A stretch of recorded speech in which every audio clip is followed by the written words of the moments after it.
Praise the lord. అందరికీ వందనాలు తెలియజేస్తున్నాను. ఈరోజు దేవుడు ఇచ్చినటువంటి వాగ్దానము యెహోషువ గ్రంథము 5వ అధ్యాయము 9వ వచనంలో వ్రాయబడినట్టుగా, ఐగుప్తు అవమానమును మీ మీద రాకుండా దొర్లించి వేసి ఉన్నాను. దేవుడని యెహోవా యెహోషువతో చెప్తున్నాడంట, ఐగుప్తులకు జరిగిన ఈ అవమానం ఇక మీ మీదకి రాకుండా నేను దానిని దొర్లించి వేశాను, దానిని పక్కకు తీసివేశాను, లేకపోతే దానిని మీ నుంచి దాన్ని తీసివేశాను. దేవునికి మహిమ కలుగును గాక. దేవుడు మాట ఇచ్చాడంటే మాటే కదా.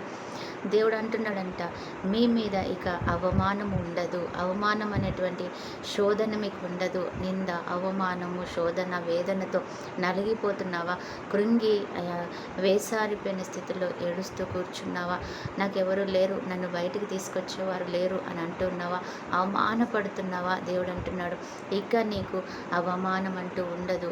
ఐగుప్తులుకి వచ్చిన ఈ అవమానం, లేకపోతే ఐగుప్తులకు వచ్చిన ఈ రోగము నేను మీ మీదకి రానియనని కూడా ఒక చోట వాక్యం ద్వారా దేవుడు తెలియజేసి ఉన్నాడు కదా.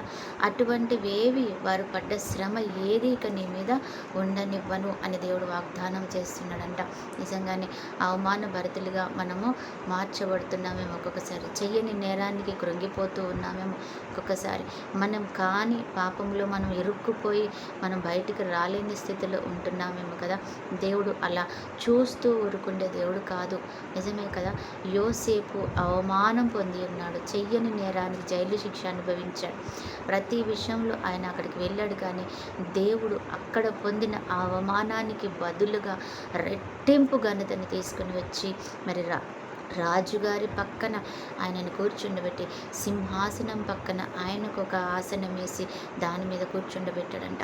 ఎంతగా అవమానించబడ్డాడో.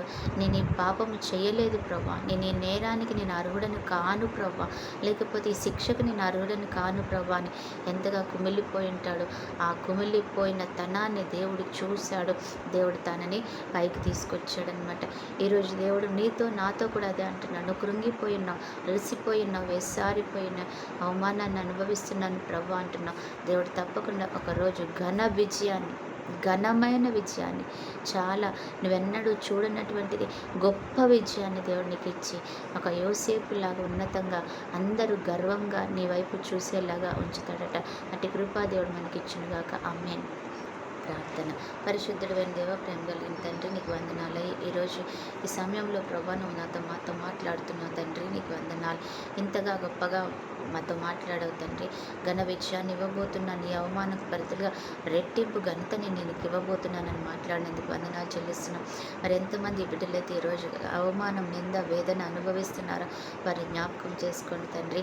అనారోగ్య విషయంలోన, ఆర్థిక ఇబ్బందుల విషయంలోన, కుటుంబ సమస్యల్లోన నలిగిపోతున్న ప్రతి బిడ్డని జ్ఞాపకం చేసుకొని దీర్ఘాయుష్, ఆరోగ్యం, కృప, కాపుదల, క్షేమము, ఐశ్వర్యము, సమాధానం, కుటుంబంలో నెమ్మది, ప్రశాంతత, అలాగే తను మంచి పేరు, ఖ్యాతి, సమాధానం దయచేయమని బ్రతిమలాడుతున్నాను. ఈరోజు ఎంతమంది బిడ్డలైతే బర్త్డే, మ్యారేజ్ డే జరుపుకుంటున్నారు వారిని కూడా దీవించి ఆశీర్వదించమని యేసు పరిశుద్ధ నామంలో ప్రార్థించి అడిగి వేడుకుంటున్నాము తండ్రి. ఆమేన్.